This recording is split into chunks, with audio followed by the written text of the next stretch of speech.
নমস্কাৰ শ্বেয়াৰ মাৰ্কেটৰ মুখ্য বাতৰিলৈ স্বাগতম জনাইছোঁ। বাতৰি আমি গ্লোবেল মাৰ্কেটৰ পৰাই আৰম্ভ কৰিম এজ ইউজুৱেল। US মাৰ্কেট তাকে চাম। ফ্ৰাইডে আমাৰ মাৰ্কেটটো টাই ফিছ মানে ফাৰ্ষ্ট হাফত একদম ফ্লেট, কিন্তু ছেকেণ্ড হাফত বাৰু অলপমান ঠিক হৈছে।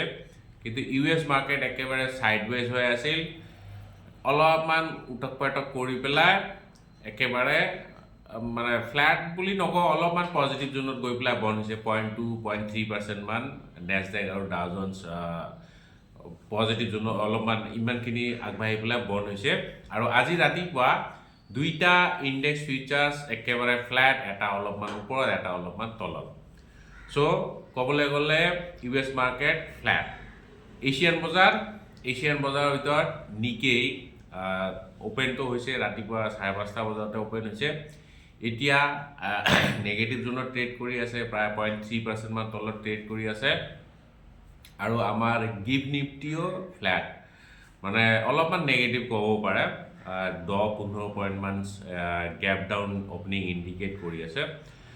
চ' ফ্ৰাইডে যিহেতু অলপমান আমাৰ মাৰ্কেট মোমেণ্টাম দেখাইছিলে মানে অ'পেন হোৱাৰ পিছত ছেকেণ্ড হাফৰ পিনে স্পেচিয়েলি। চ' হয়তো সেইটো মোমেণ্টাম অলপমান কণ্টিনিউ হ'ব পাৰে, কিন্তু নিফটি ওপৰৰ 26,300 লেভেলটো যেতিয়ালৈকে ব্ৰেক নহয় তেতিয়ালৈকে তেনেকুৱা একো যে তাগৰা মোমেণ্টাম আহিব সেইটো এক্সপেক্ট কৰিব নোৱাৰি।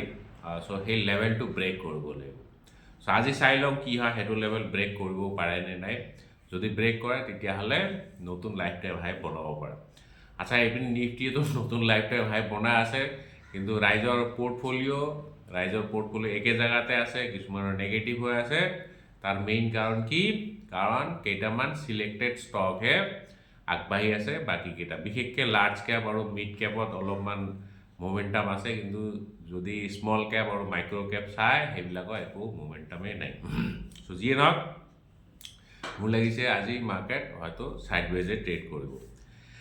আচ্ছা, কেইটামান ইম্পৰ্টেণ্ট এতিয়া নিউজ চাওঁ, আপডেট চাওঁ।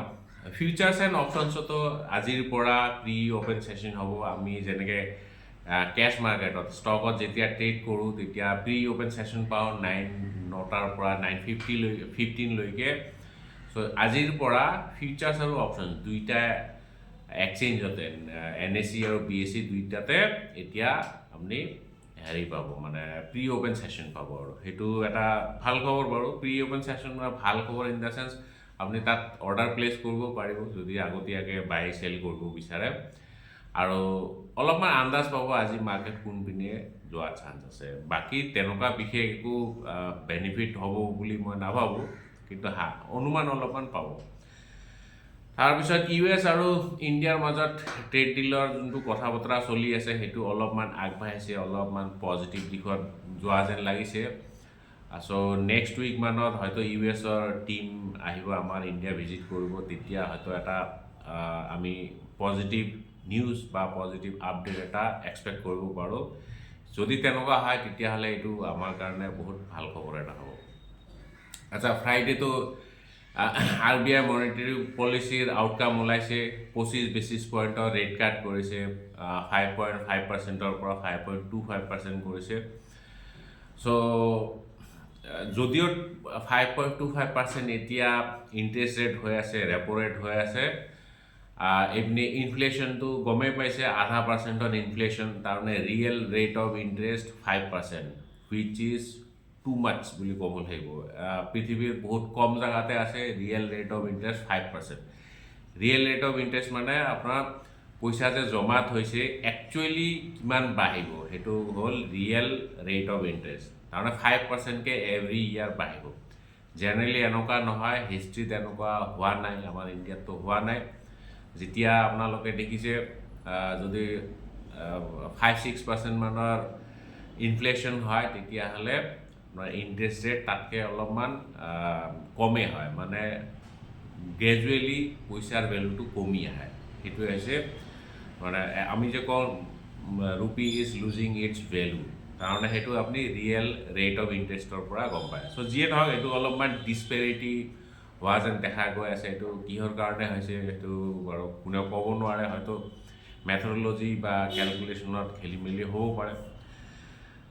সো এই যে 25 বিট পইণ্ট বেচিছ পইণ্টৰ ৰেট কাট কৰিলে ইয়াৰ বেনিফিটটো এতিয়া ৰাইজক ট্ৰান্সফাৰ কৰিব লাগিব। চ' কিছুমান 4টা বেংকে অলৰেডি 25 বেচিছ পইণ্টৰ হোম লোন ইণ্টাৰেষ্ট কমাইছে, যোনটো বেঞ্চমাৰ্ক থাকে হোম লোনৰ সেইটো কমাই দিছে। গতিকে কাৰোবাৰ যদি হোম লোন EMI চলি আছে তেতিয়াহ'লে এতিয়া অলপমান বাৰ্ডেনটো কমা বুলি এক্সপেক্ট কৰিব পাৰে। সেইটো এটা ভাল খবৰ বাৰু আপোনালোকৰ বাবে। এইপিনে যদি প্ৰিচিয়াছ মেটেল চাই গ'ল্ড আৰু চিলভাৰ, গ'ল্ডটো বাৰু তেনেকুৱা একো ৰেলী নাই, কিন্তু চিলভাৰ এগেইন মোমেণ্টামত আহিছে।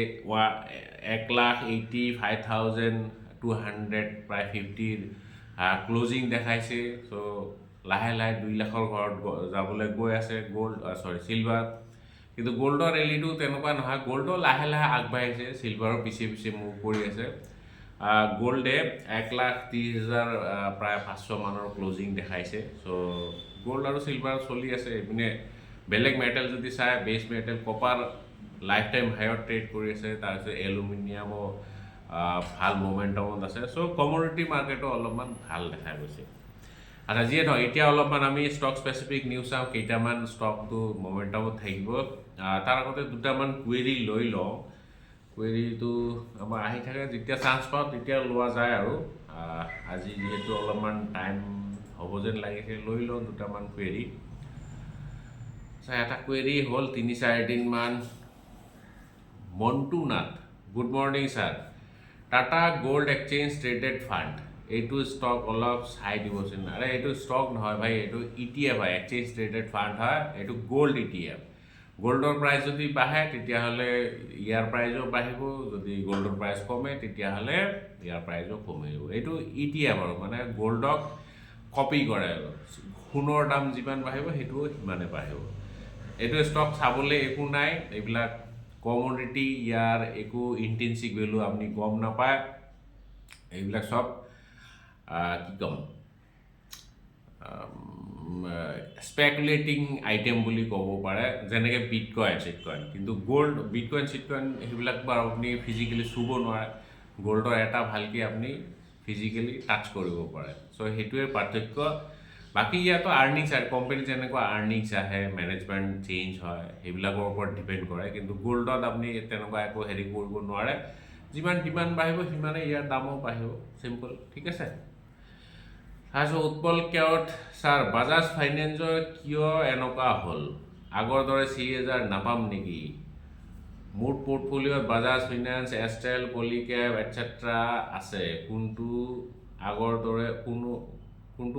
দৰে নহয়, অলপ কিবা ক'ব। কথাবিলাক শুনি পেলাই লাগিছে মাৰ্কেটত বেছি দিন হোৱা নাই, হয়তো ৰিচেণ্টলি সোমাইছে, হয় 1-2 বছৰমান হ'ব পাৰে। Past return doesn't guarantee future return, মাৰ্কেটৰ এই লিখাৰ কথাটো বহুত পপুলাৰ হয়। ফাষ্টত যেনেকুৱা ধৰণৰ ৰিটাৰ্ণ পাইছে সেইটো যে ফিউচাৰতো মানে তেনেকুৱা ৰিটাৰ্ণ পাব সেইটো কেতিয়াও নহয়, মাৰ্কেটত এনেকুৱা নহয়। ঠিক আছে। আৰু আপোনাৰ পৰ্টফলিঅ' চাই পেলাই লাগিছে আপুনি হয়তো ফ্ৰেণ্ডক ফ'ল' কৰিছে, ছ'চিয়েল মিডিয়া ফ'ল' কৰিছে বা ট্ৰেণ্ডক ফ'ল' কৰিছে, মানে যোনবিলাক ষ্টক অলৰেডি মোমেণ্টামত আছে সেইবিলাকতে আপুনি হেৰি কৰিছে, কি কয়, এণ্ট্ৰি কৰিছে। মানে য'ত পাৰ্টি শেষ হৈ গৈছে তেতিয়া আপুনি এণ্ট্ৰি কৰিছে, মানে তেনেকুৱা ধৰণৰ হৈছে। মানে পাৰ্টি এইপিনে শেষ, ৰাইজে ফূৰ্তি চুৰ্তি খাই কৰি পেলাই গুচি গ'ল, তাৰপিছত আপুনি লাষ্টত গৈ পেলাই পাইছে, এনেকুৱা হৈছে। চ' পাষ্ট ৰিটাৰ্ণ কেতিয়াও ফিউচাৰ ৰিটাৰ্ণ গেৰাণ্টি নকৰে। বাজাজ ফিনান্সটো বাৰু ঠিকে আছে, লং টাৰ্মৰ কাৰণে এইবিলাক ষ্টক আপুনি সাংঘাতিক পইচা বনাই দিব বুলি নকওঁ। যোৱা 1-1.5 বছৰ ধৰি বাজাজ ফাইনেন্সত ভাল মোমেণ্টাম আহিছিল, কিন্তু হয়তো আপুনি লাষ্টৰ পিনে এণ্ট্ৰি কৰিছে, সেইটো কাৰণে মোমেণ্টামটো দেখা নাই। আৰু বাকীবিলাক যে আছে এষ্টেল, পলিকেপ, সেইবিলাক এটা সময় কি ক'ম ষ্টাৰ পাৰফৰ্মাৰ আছিল, এতিয়া অলপমান শ্ল' ডাউন হৈছে। গতিকে অলপমান ভালকৈ যদি পইচা বনাব বিচাৰিছে ভালকৈ ৰিচাৰ্চ কৰি পেলাই এণ্ট্ৰি কৰিব। আচ্ছা, যিয়ে নহয় এতিয়া ষ্টক স্পেচিফিক নিউজ চাওক। C8 টায়াৰ বনোৱা কোম্পানী হয়। চ' ইণ্ডোনেছিয়ান ছাবচিডিয়াৰী আছে PT-C8 ইণ্ডোনেছিয়া। চ' PT-C8 টায়াৰ ইণ্ডোনেছিয়া, তাতে 250 crore rupees ইনভেষ্টমেণ্ট কৰিবলৈ গৈ আছে C8-এ। এইটো মানে ইণ্ডোনেছিয়াত তেওঁলোকৰ এক্সপানশ্যন প্লান আছে যদি ইণ্ডোনেছিয়ান ৰুপিজৰ কথা কয় ইণ্ডোনেছিয়ান ৰুপি চ' 3,800 আইডিয়াল চ' ইণ্ডোনেছিয়ান ৰুপিৰ ভেলু আমাৰ ইণ্ডিয়ান ৰুপিতকৈ বহুত কম 1 rupee is equal to I think 185 Indonesian rupees মান হ'ব যদি কোনোবাই ইণ্ডোনেছিয়া ফুৰিব যাব বিচাৰে তেতিয়াহ'লে যাব পাৰে তাত বস্তু অলপমান সস্তা পাব এটকাৰ বিনিময়ত আপুনি 185 ইণ্ডোনেছিয়ান ৰুপি পাব চ' যিয়ে নহওক চিএটে তাত ইনভেষ্ট কৰিবলৈ গৈ আছে কেপেক্স কৰিবলৈ গৈ আছে আৰু এইটো পইচা থ্ৰু আনচিকিউৰ্ড NCD মানে নন কনভাৰ্টেবল ডিবেঞ্চাৰৰ যোগেদি পইচা উঠাব গৈ আছে কোচিন শ্বিপয়াৰ্ডৰ কাৰণে ভাল খবৰ ডিফেন্স কোম্পানী হয় শ্বিপ বিল্ডিং কোম্পানী মাজগাঁও আৰু কোচিন শ্বিপয়াৰ্ড আমাৰ ইণ্ডিয়াৰ ভিতৰত ডাঙৰ দুটা কোম্পানী তো ডেনমাৰ্কৰ এটা কোম্পানীৰ লগত তেওঁলোকে ছিগনিফিকেণ্ট মানে কি ক'ম শ্বিপ বিল্ডিং এটা কণ্ট্ৰেক্ট চাইন কৰিছে স্পিটচাৰ বুলি ডেনমাৰ্কৰ কোম্পানী এটা তেওঁলোকে ফুল্লি ইলেক্ট্ৰিক ট্ৰেন্সভাৰ্ছ 2,600 টাক্স বনাবলৈ গৈ আছে চ' 4খন এনেকুৱা ধৰণৰ মানে টাক্স মানে কাইণ্ড অফ জাহাজ আৰু ভেচেল বুলি ক'ব পাৰে চ' 4খন এনেকুৱা ফুল্লি ইলেক্ট্ৰিক জাহাজ বনাবলৈ গৈ আছে আৰু তাৰ কাৰণে কণ্ট্ৰেক্ট পাইছে কোচিন শ্বিপয়াৰ্ডে চ' এইটো এটা ছিগনিফিকেণ্ট কি ক'ম ডেভেলপমেণ্ট বুলি ক'ব পাৰে বায়'কনৰ ছাবচিডিৰী বায়'কন ফাৰ্মা তেওঁলোকে US FDA এপ্ৰুভেল পাইছে এটা মেডিচিনৰ কাৰণে মেডিচিনটো যদি নাম কওঁ কাৰ্বিডোপা আৰু লেভোডোপা বুলি চ' এইবিলাক এক্সটেণ্ডেড ৰিলিজ কেপচুল হয় কি ইমানটো মই ডিটেইলছ নাজানো মুঠতে এপ্ৰুভেল পাইছে কোম্পানীটোৰ কাৰণে ভাল খবৰ অশোকা বিলকৰ্ণে এটা 447 ক্ৰ'ৰ্ছৰ অৰ্ডাৰ ৰিচিভ কৰিছে BMCৰ পৰা BMC মানে মুম্বাই